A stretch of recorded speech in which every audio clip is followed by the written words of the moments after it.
Hey there smartphone fans, are you shopping for that best budget phone for Christmas? I think most of you are probably looking at the Xiaomi Redmi Note 6 Pro and asking yourself, should I get that? Well, the answer is really not that simple. That's why I decided to do a full-blown, in-depth, honest, hands-on review like I always do for the Xiaomi Redmi Note 6 Pro global version.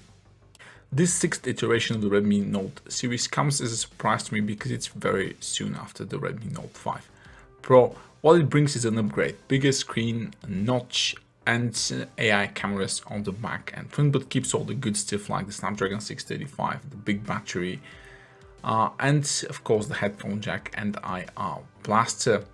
But Redmi Note 6 Pro is still a budget phone, which means it's below $200, and it's a very sweet spot for most of you who are unwilling to shelve more than that. The Redmi Note 6 Pro continues a budget design, but feels and looks a bit better than the Redmi Note 5 Pro and generally most phones in that price range, because it offers a metal back, which I absolutely prefer to glass. It's more durable and it feels better in your hand. The Redmi Note 6 Pro, as I mentioned, keeps the headphone jack and keeps the IR blaster, the big battery, but is also thinner than most phones with that 4000 mAh battery. So you're getting a very well engineered design and a very light one, I might add, for such a huge display and battery. Today's trend is always the bigger the display, the better. But at around 6.2 you start to lose one-hand usability, so do note that when you buy this phone. Inside the package, Xiaomi offers a silicone case and since the global version a European charger, but it's just a 10-watt charger and it charges the phone very slow. I had to wait for an hour and a half to get 50% battery, but if you happen to have an 18-watt charger, it will charge much faster. And I think Xiaomi really missed the opportunity here to finally introduce USB Type-C to the Redmi Note series, because I think the micro USB port is heavily outdated. Please Xiaomi, let the next Redmi Note be with USB Type-C. Come on, everybody's doing it. But at least they've put Face ID Unlock in there, and of course MIUI 10 global version.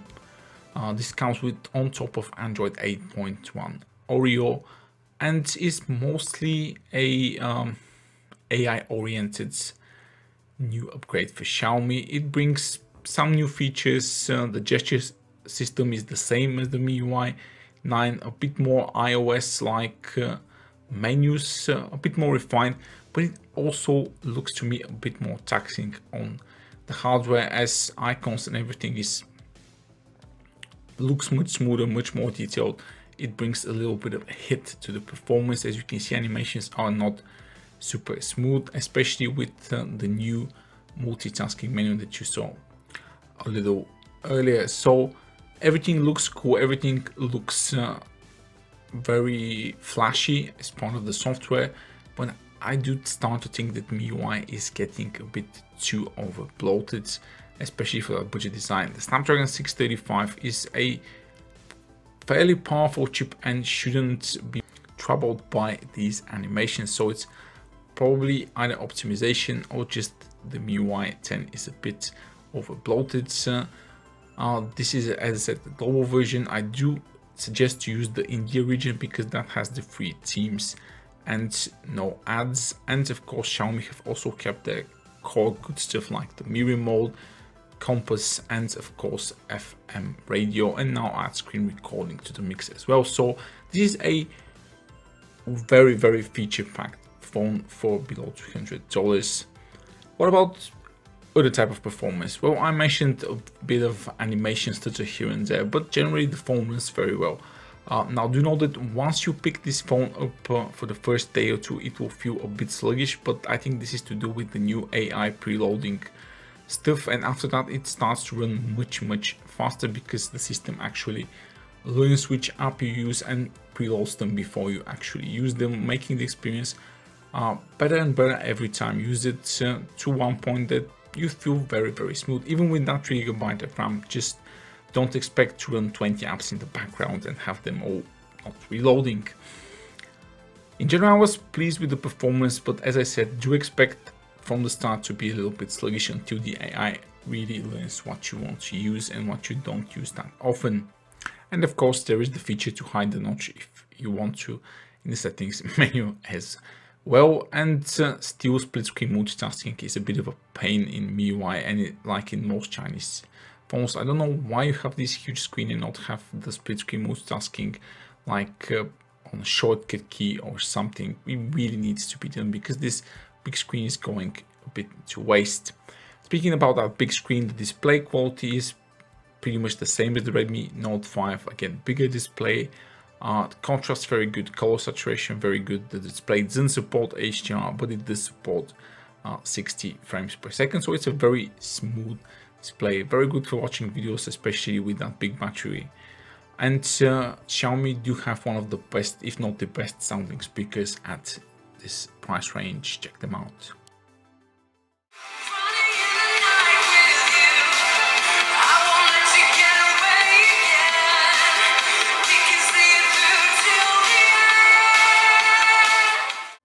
Next up is gaming. Redmi Note 5 and Snapdragon 635 can run some very demanding games like Asphalt 9 on high quality settings with almost no frame drops, which is absolutely amazing. Great software optimization from Xiaomi, because the Asphalt 9 is really graphically demanding and is a very gorgeous game to play on your Android phone, nearly console level quality. However, most of the MMO titles, especially the ones with Unreal 4 engine like Lineage 2 Revolution, need to be scaled down to medium settings in order to have a very decent or very good frame rate. Otherwise you'll get a lot of slowdowns, but still the game looks great and runs great at these settings. PUBG Mobile, again, without using third-party software, Xiaomi limits you to just balanced graphical settings and medium frame rate, which is because they want you to have the best frame rate and best competitive multiplayer online experience, because this is a totally multiplayer oriented game. And in all fairness, at these settings the game doesn't look bad and absolutely flies even on the 3GB RAM Redmi Note 6 Pro.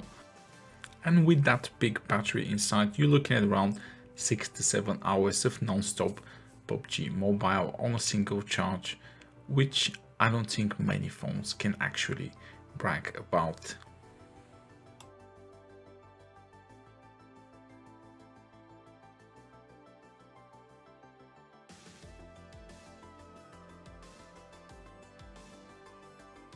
And finish up my review, of course, with the camera review of the Redmi Note 6 Pro. The rear camera is the same as the Redmi Note 5 Pro, and all settings are the same. You do get the portrait mode, which is enhanced by the secondary sensor, but there is not a telephoto lens, so it's just used for depth of field. You do get the manual settings, but you can't use long exposure because it's limited to 1.8 of a second. And you do have that AI button, which really doesn't do anything besides enhancing some contrast and color saturations in a few areas. So I suggest you definitely don't use that, and it just slightly slows the picture taking process a bit. All of this aside, Redmi Note 5's cameras on the Redmi Note 6 Pro, as far as rear cameras are concerned, are still excellent at this price. Accurate colors, plenty of details, really nice HDR and almost instantaneous, and the macro shots in good lighting conditions are really good. I absolutely love taking macros, but of course the portraits all look a bit artificial because it doesn't have a telephoto lens. Once you start going into indoors and lower light, the camera still retains a lot of detail and has some noise, but it's not very much so. This is, if not the best, definitely like top 3 camera phones you can get at this price when it comes to rear camera photo quality, especially if you're looking for a really good low light camera at this price. It can compete with flagships, but it can definitely give $300 phones a run for their money. As far as video goes, it's capped at 1080p, but it does have electronic image stabilization, and it definitely shows in videos.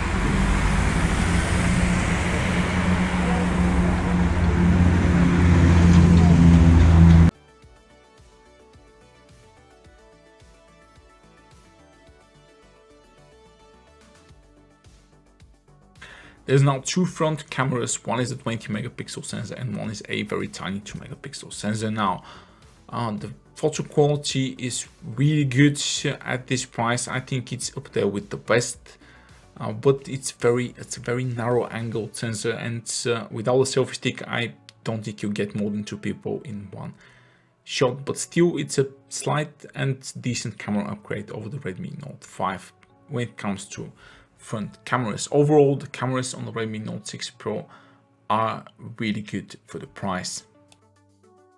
So the Redmi Note 6 Pro for me is definitely worth your money, especially if you're a Xiaomi fan. There's a link to buy the phone from the video description below. I do think it's a really good phone, but the only problem for me is that it doesn't offer anything than a slightly larger display of the Redmi Note 5. It's still a damn good gaming, battery life and camera phone at this lower price range, but now it's got some serious competition from Huawei thanks to the Honor 8X. And I do suggest you also check that video out if you're looking for the best budget phone at $200. And if you ask me, it's very close. I would personally pick the Honor 8X over the Redmi Note 6 Pro.